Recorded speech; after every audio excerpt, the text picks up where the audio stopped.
पत्रकार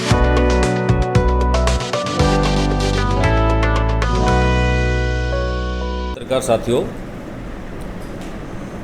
आज भारतीय जनता पार्टी जिला रीवा की विस्तारित जिला कार्य समिति की बैठक संपन्न हुई है। आज की जिला कार्य समिति की बैठक का जो प्रमुख उद्देश्य था, देश के यशस्वी प्रधानमंत्री माननीय नरेंद्र मोदी जी के 9 वर्ष का कार्यकाल 30 मई को पूरा हो रहा है। उस अवसर पर भारतीय जनता पार्टी के राष्ट्रीय नेतृत्व ने और प्रदेश के नेतृत्व ने 30 मई से 30 जून के बीच में विभिन्न प्रकार के संगठनात्मक, राजनीतिक, सामाजिक और जनसंपर्क के अभियान हाथ में लिया है। वो सारे कार्यक्रम हमारे नीचे ठीक ढंग से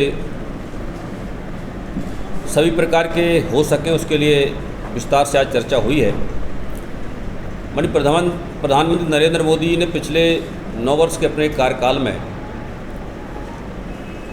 देश की जो ऐसी ज्वलंत समस्याएं थी, ज्वलंत मुद्दे थे, जिनको देश लंबे समय से इंतजार के रूप में देख रहा था, उनका निराकरण कब हो, वो लंबित मुद्दे का निपटारा इन 9 वर्षों में हुआ है।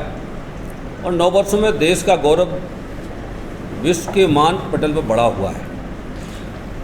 देश के मधुसंरचना की बात करें, देश में गरीब कल्याण के लिए हम बात करें, इन सारे क्षेत्रों में 9 वर्ष का ऐतिहासिक कार्यकाल माननीय नरेंद्र मोदी का 30 मई को पूरा होने जा रहा है।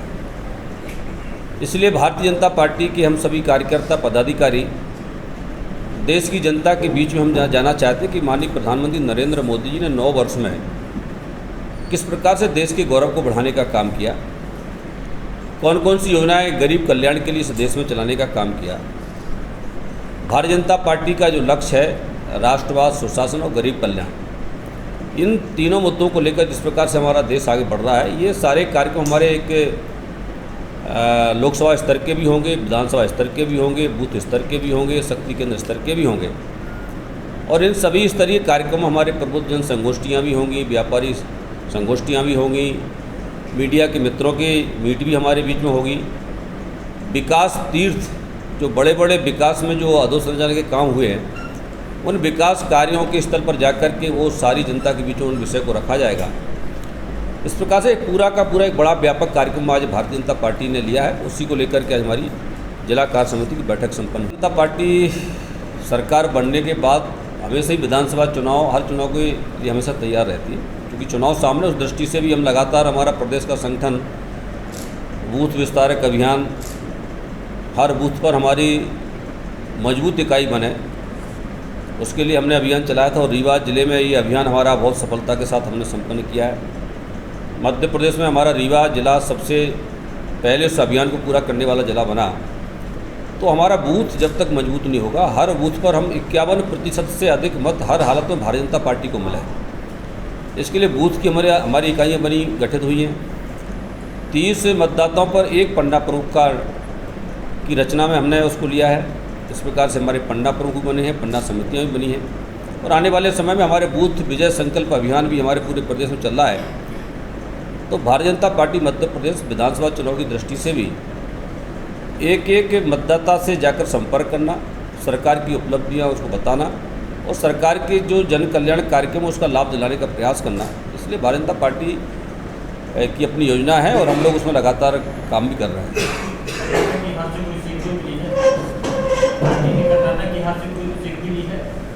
नहीं, देखिए, भारतीय जनता पार्टी मध्य प्रदेश का जो हमारा संगठन है, एक अलग प्रकार का संगठन है। कर्नाटक मध्य प्रदेश से बहुत दूर है। हमारे लिए यदि शिक्षा लेना तो हमारे लिए गुजरात है, उत्तर प्रदेश है, हम उसकी बात करें।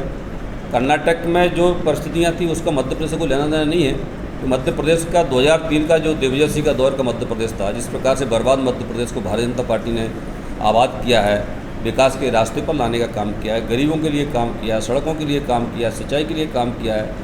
ये हमारा एक अलग मध्य प्रदेश की हमारी परिस्थितियाँ हैं। और पूरा प्रदेश की जनता जानती है कि किस प्रकार से 15 महीने की सरकार कमलनाथ जी की आई, वो 15 महीने का टेस्ट भी जनता के सामने है। दिग्विजय सिंह का 10 साल और कमलनाथ के 15 महीने, ये दोनों कार्यकाल की तुलना जब हमसे करते हैं तो वो कहीं हमारे सामने टिक नहीं पाते। इसलिए मध्य प्रदेश और कर्नाटक के इलेक्शन का कोई संबंध नहीं है।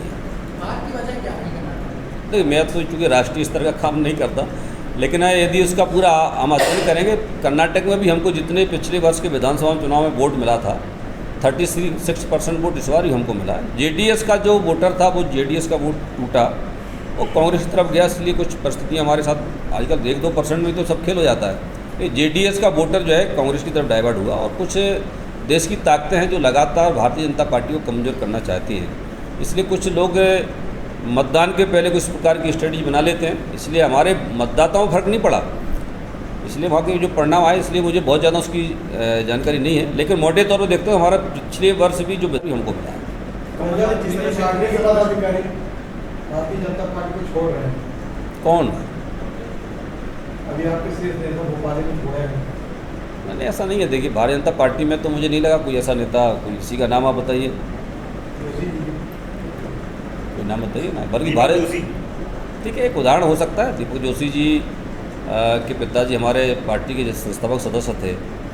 दीपक जी 2 बार विधायक भी रहे, मंत्री भी रहे, और कैलाश जोशी जी हमारे आदर्श आज भी है। कैलाश जोशी जी का जो संकल्प था भारतीय जनता पार्टी मध्य प्रदेश में जिस प्रकार से काम करना चाहिए, हम माननीय जोशी जी के आदर्शों को लेकर आज भी चल रहे हैं। दीपक जी के व्यक्तिगत बारे में टिप्पणी नहीं करूंगा, लेकिन जिस भारतीय जनता पार्टी ने 2 बार आपको विधायक बनाया, मंत्री बनाया, तो ऐसे लोगों का क्या कहना है? नहीं, ये ऐसे जो लोग हैं उनके बारे में नहीं कहना। मैंने कहा 2 बार विधायक बनाना, मंत्री बनाना, और पिछले बार भी 2018 के चुनाव में भी भारतीय जनता पार्टी ने टिकट दिया था, वो हार गए, और हारने के बाद यदि वहाँ से कोई व्यक्ति जीत कर आ रहा है तो ये दावेदारी सिद्ध करना, ये राजनीति में इस प्रकार के सौदे नहीं चलते। और इसलिए भारतीय जनता पार्टी में देखें पूरे प्रदेश में बड़ी संख्या में लोग आ रहे हैं। ये सब चीज़ें जो है ना, व्यक्ति के विवेक पर निर्णय करता है। जोशी जी का अपना एक इतिहास था, जोशी जी ने पार्टी को खड़ा किया, आज हमारे लिए वो आदर्श भी हैं, और दीपक जी जैसे लोगों से पार्टी को कोई फर्क नहीं पड़ता है। कमलनाथ जिस तरह से घोषणाएं कर रहे हैं बड़ी-बड़ी, उससे कहीं ना कहीं आगामी चुनावों में भली बात जानती है कि पिछले 2018 के चुनाव में कांग्रेस ने प्रदेश की जनता से जो वादे किए थे कि हम 4,000 रुपये महीने बेरोजगारी भत्ता देंगे, हम 2 लाख तक के कर्जे माफ़ करेंगे, 51,000 बेटियों को शादी में देंगे, एक वादा पूरा नहीं किया उन्होंने। इसलिए वो सब प्रदेश की जनता को हम बता भी रहे हैं, और प्रदेश की जनता जानती भी है कि इनको करने लायक बनना नहीं है, इसलिए झूठी घोषणाएं करने में क्या फ़र्क पड़ना है। और भारतीय जनता पार्टी के कार्यकर्ता कांग्रेस का जो झूठ फरेब की राजनीति है, इससे प्रदेश की जनता उनके बहकावे में नहीं है, इसलिए हम लोग अभियान भी चलाने वाले हैं कि प्रदेश की जनता भली बात जानती है कि कमलनाथ जी ने और कांग्रेस ने किस प्रकार से वादे करके 15 महीने की वो सरकार में आए थे, एक वादा भी पूरा नहीं किया। इसलिए वो कुछ भी कहते रहे, प्रदेश की जनता पर कोई फर्क पड़ने वाला नहीं है। नेता प्रतिपक्ष गोविंद सिंह ने प्रधानमंत्री मोदी को मोहम्मद बिन तुगलक की संज्ञा दी। देखिए, गोविंद सिंह जैसे लोगों के बारे में टिप्पणी करना मानता हूँ उचित नहीं मानता। ये वही गोविंद सिंह है जो अपने दल के बारे में कुछ कह सकते हैं। जब 15 महीने की सरकार थी उसमें वो मंत्री थे, उसमें वो अपनी सरकार पर आरोप लगाते थे। इसलिए गोविंद सिंह जैसे लोगों का जो एक सोच है, एक विकृत मान सकता है, ऐसे लोगों के बारे में टिप्पणी करना मानता हूँ उचित नहीं मानता मैं। इस बार क्या पूर्व बहुमत की सरकार बनी? 200 पार जाएंगे इस बार हम। क्षेत्र में सत्ता विरोधी लहर देखने को मिल रही है, आपके कई विधायक ऐसे हैं जिनसे जनता नाखुश है, फील्ड में नहीं जा रहे हैं। देखिए, पार्टी के पास हर चीज़ का आकलन है, और देखिए चुनाव के पहले सभी वर्गों का ये प्रयास होता है कि सरकार हमारे लिए और अच्छा करे। लेकिन मैंने कहा जब तुलना करने का जब विषय आता है, जब विधानसभा का चुनाव आएगा और जब लोगों के सामने 2 विकल्प होंगे कि कमलनाथ को चुनना है या शिवराज सिंह चौहान को चुनना है, भारतीय जनता पार्टी को चयन करना है, कौन चयन करना है, उस पर देखिए पार्टी अपना इस प्रकार का जो निर्णय होता है, हमारा केंद्रीय समिति है, प्रदेश की समिति है, वो सब विचार करती है। पार्टी का अपना एक तंत्र, एक पद्धति है, उस पर हम उस आधार पर निर्णय करते हैं। इसलिए इस प्रकार का कोई माहौल नहीं है। लेकिन कुछ लोग, मैंने कहा कांग्रेस के लोग इस प्रकार का षड्यंत्र करके इस प्रकार की बातें करते हैं। भारतीय जनता पार्टी में कोई एंटी इनकम्बेंसी नहीं है। 15 महीने का उदाहरण पर्याप्त होने के लिए। 70+ टिकट देने की जो बात की, नहीं ये तो मुझे पता नहीं है, लेकिन भारतीय जनता पार्टी ये मानती है कि जो योग्य व्यक्ति होगा, जितने लायक होगा, जनता में उसकी अच्छी छवि होगी, वो पार्टी उसका चयन करेगी। लेकिन ये अंतिम निर्णय तो हमारे प्रदेश के नेतृत्व को और राष्ट्रीय नेतृत्व को करना है। जहाँ तक मेरी समझ है और जो मैं समझता हूँ कि ऐसा कोई बाध्यता पार्टी में नहीं होती। ये सब